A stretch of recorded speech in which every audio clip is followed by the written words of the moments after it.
नमस्कार। प्रादेशिक समाचार के साथ मैं कामिनी। पहले मुख्य समाचार। मुख्यमंत्री हेमंत सोरेन ने मंत्रियों के बीच बांटे विभाग, गृह और कार्मिक जैसे प्रमुख विभाग अपने पास रखा। चंपाई सोरेन को उच्च और तकनीकी शिक्षा के साथ जल संसाधन की भी जिम्मेवारी। राज्य सरकार ने विस्थापन आयोग के गठन का लिया फैसला, आर्थिक और सामाजिक सर्वेक्षण भी होगा। मंत्रिपरिषद ने प्रस्ताव को दी मंजूरी। मुख्यमंत्री हेमंत सोरेन की जमानत को ईडी ने सुप्रीम कोर्ट में दी चुनौती। रांची के पूर्व उपायुक्त छवि रंजन समेत 10 आरोपियों के खिलाफ आरोप गठित। एचईसी मसले पर आज दिल्ली में भारी उद्योग मंत्री एचडी कुमारस्वामी ने बुलाई बैठक। संकट से उबारने पर होगी चर्चा। और राज्य में कमजोर पड़ा मानसून, अब तक सामान्य से 50% कम हुई बारिश। 12 जुलाई को रांची, गिरिडीह और धनबाद समेत संताल के इलाके में भारी बारिश की चेतावनी। और अब समाचार विस्तार से। झारखंड के मुख्यमंत्री हेमंत सोरेन ने अपने नए मंत्रिमंडल में मंत्रियों को विभाग आवंटित कर दिए हैं। गृह, कार्मिक और मंत्रिमंडल सचिवालय जैसे प्रमुख विभाग उन्होंने अपने पास रखा है। इन विभागों के अलावा मुख्यमंत्री के पास वे विभाग भी हैं जो किसी को आवंटित नहीं किए गए हैं। पेश है विशेष रिपोर्ट। मंत्रिमंडल सचिवालय एवं निगरानी विभाग की ओर से मंत्रियों के विभागों की अधिसूचना जारी कर दी गई है। पूर्व मुख्यमंत्री चंपाई सोरेन को उच्च और तकनीकी शिक्षा विभाग के अलावा जल संसाधन विभाग भी आवंटित किया गया है। झामुमो के बैजनाथ राम को स्कूली शिक्षा और उत्पाद एवं मद्य निषेध विभाग सौंपा गया है। 12 सदस्यीय मंत्रिमंडल के नए चेहरों में से एक कांग्रेस की दीपिका पांडे सिंह को कृषि, पशुपालन और आपदा प्रबंधन विभाग दिए गए हैं। पहली बार मंत्री बने कांग्रेस के इरफान अंसारी को ग्रामीण विकास, पंचायती राज और ग्रामीण कार्य विभाग आवंटित किया गया है। झामुमो के दीपक बिरुवा को अनुसूचित जाति, अनुसूचित जनजाति एवं पिछड़ा वर्ग कल्याण और परिवहन विभाग सौंपा गया है। झामुमो की बेबी देवी को महिला एवं बाल विकास और समाज कल्याण विभाग दिया गया है।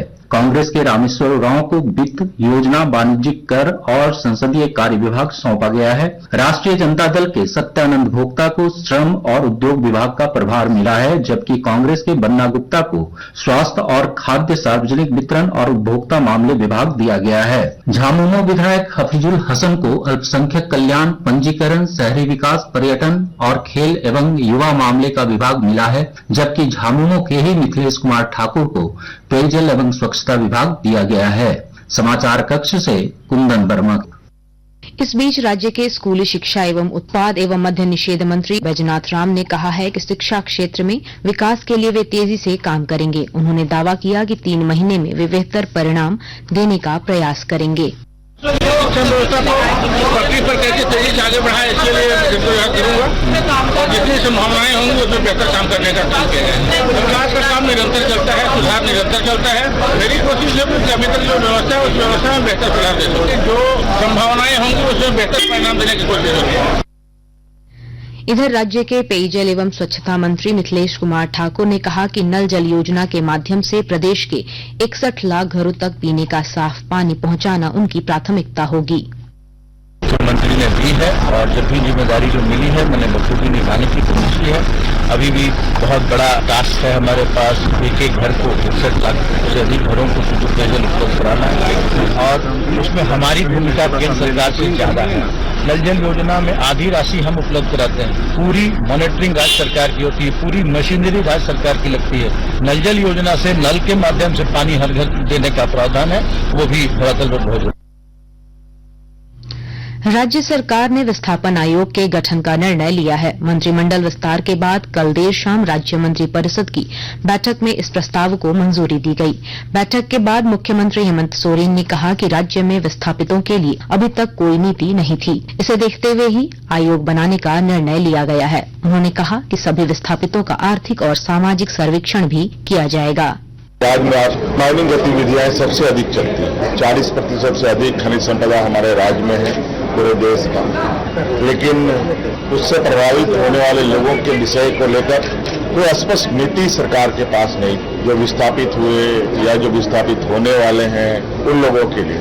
और आज हम लोगों ने बहुत जल्द विस्थापन आयोग बनाने का कैबिनेट में प्रस्ताव को रखा है और इस पर अब हम लोग बहुत जल्द एक मसौदा तैयार करेंगे। सभी विस्थापित लोगों का आर्थिक सामाजिक सर्वेक्षण भी हम लोग करेंगे।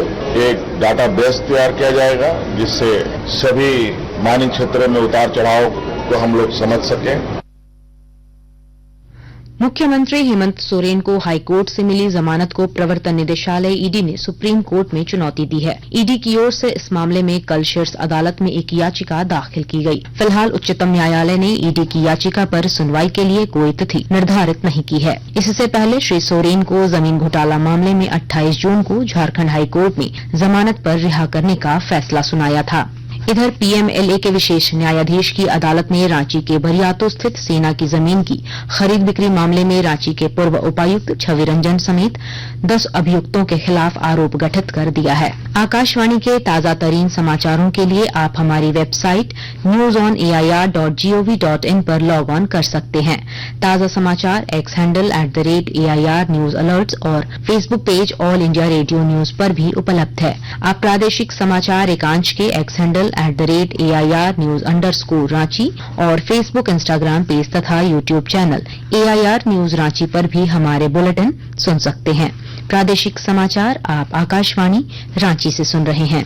रांची स्थित एचईसी के मसले पर भारी उद्योग मंत्री HD कुमारस्वामी ने आज दिल्ली में एक बैठक बुलाई है। इसमें एचईसी की वर्तमान स्थिति पर चर्चा होगी और इसे तत्काल संकट से उबारने का उपाय ढूंढे जाएगा। बैठक में एचईसी के प्रभारी, CMD, निदेशक और भारी उद्योग मंत्रालय के अधिकारी शामिल होंगे। एचईसी के मसले पर पिछले दिनों रक्षा राज्य मंत्री संजय सेठ ने भारी उद्योग मंत्री से मुलाकात की थी और एचईसी को संकट से उबारने का आग्रह किया था। कोडरमा जिले के चंदवारा थाना क्षेत्र स्थित पुरनाथाम में तालाब में डूबने से 3 बच्चों की मौत हो गई। तीनों बच्चे तालाब में नहाने के लिए गए हुए थे। इसी दौरान वे डूब गए। फिलहाल 2 बच्चों का शव पानी से निकाल लिया गया है और तीसरे बच्चे की तलाश की जा रही है। घटना की सूचना मिलने पर कल देर रात चंदवारा के CO घटनास्थल पर पहुंचे और परिजनों से घटना की जानकारी ली। कोडरमा जिले में वज्रपात की घटनाओं को देखते हुए शिक्षा विभाग ने सभी स्कूलों के प्रधानाध्यापकों को त्वरित चालक लगाने का निर्देश दिया है। विस्तृत ब्यौरा दे रहे हैं हमारे संवाददाता। कोडरमा जिले में वज्रपात की बढ़ती घटनाओं को देखते हुए जिला शिक्षा अधिकारी अजय कुमार ने सभी प्राथमिक, मध्य और उच्च विद्यालयों के प्रधानाध्यापकों को 3 दिनों के अंदर त्वरित चालक लगाने का निर्देश दिया है। तकरीबन 15 साल पहले सरकार स्तर से सभी स्कूलों में त्वरित चालक अधिष्ठापित किए गए थे, लेकिन अब वे पूरी तरह से बेकार हो गए हैं। शिक्षा विभाग की ओर से जारी आदेश में बताया गया है कि जहां मरम्मती के अभाव में त्वरित चालक खराब पड़े हैं, वहां मरम्मती कराई जाए और जहां नए त्वरित चालक लगाने की आवश्यकता है, वहां विकास मद की राशि से 3 दिनों के अंदर त्वरित चालक लगाए जाने चाहिए। गजेंद्र बिहारी सिन्हा, आकाशवाणी समाचार, कोडरमा।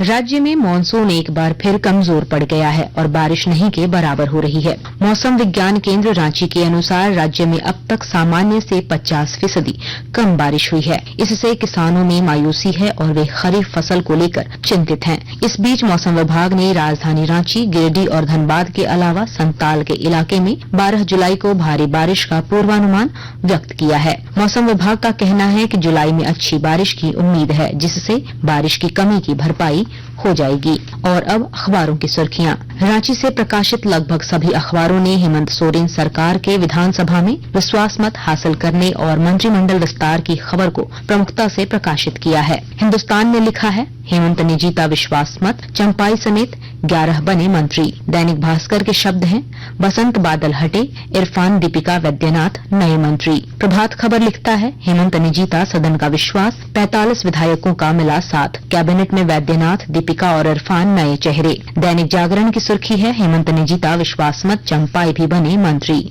रांची एक्सप्रेस ने हेमंत कैबिनेट के विस्तार की खबर को पहले पन्ने पर सचित्र प्रकाशित किया है। अंग्रेजी अखबार द टाइम्स ऑफ इंडिया और हिंदुस्तान टाइम्स ने सुप्रीम कोर्ट में नीट पेपर लीक मामले में हुई सुनवाई की खबर को पहले पन्ने पर प्रमुखता से प्रकाशित किया है। अंत में मुख्य समाचार एक बार फिर। मुख्यमंत्री हेमंत सोरेन ने मंत्रियों के बीच बांटे विभाग, गृह और कार्मिक जैसे प्रमुख विभाग अपने पास रखा।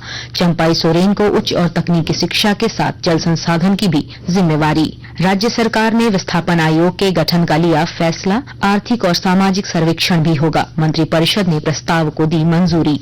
मुख्यमंत्री हेमंत सोरेन की जमानत को ईडी ने सुप्रीम कोर्ट में दी चुनौती। रांची के पूर्व उपायुक्त छवि रंजन समेत 10 आरोपियों के खिलाफ आरोप गठित। एचईसी मसले पर आज दिल्ली में भारी उद्योग मंत्री HD कुमारस्वामी ने बुलाई बैठक, संकट से उबारने पर होगी चर्चा।